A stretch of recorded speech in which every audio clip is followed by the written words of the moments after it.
Hi, and welcome to this video pitch for Adrift, How Our World Lost Its Way by Amin Maalouf. Amin Maalouf doesn't need much introduction. He is, in France, one of the most well-known and honored intellectuals today, a literary giant, a historian.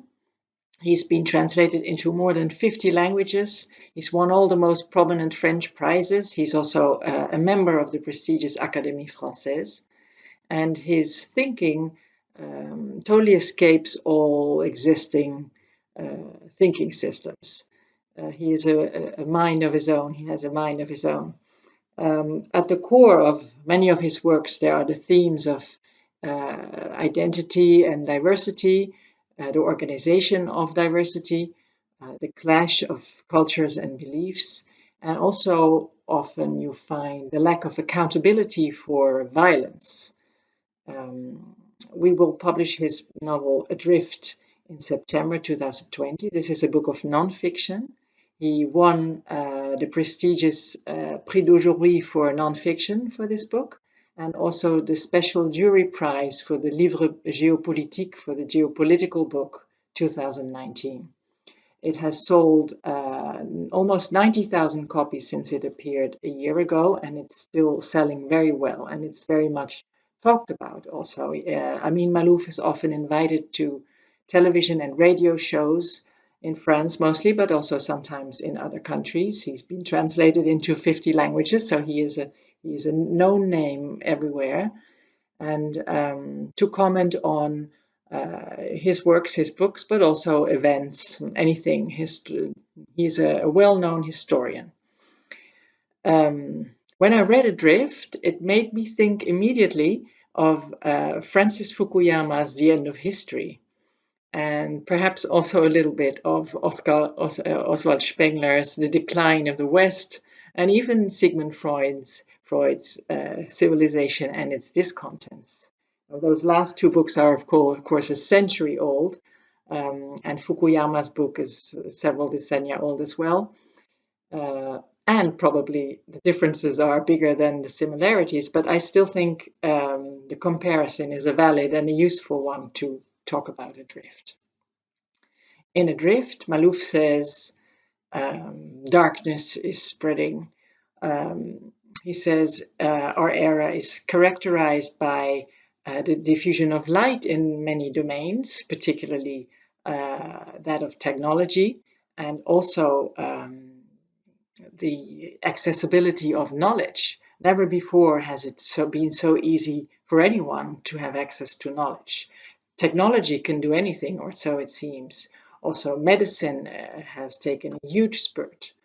From that point of view, everything seems possible. And yet, he says, look at what's happening in politics. There's a new arms race between systems that none of which are convincing. Even though we ended the Cold War 30 years ago, we're sort of doing it again.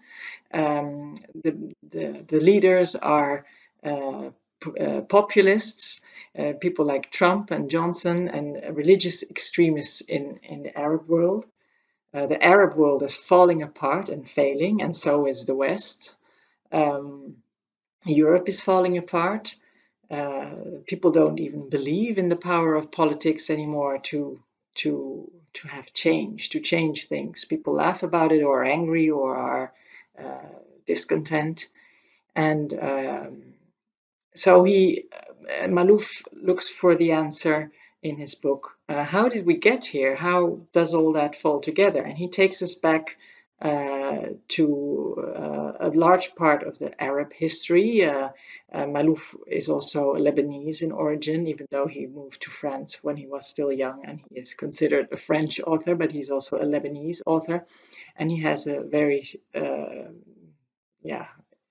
developed view on Arabic history as well. And so he gives us a fascinating analysis of how the world developed to where we are today, from a political, economical, cultural, it's an all-compassing view of today's society. And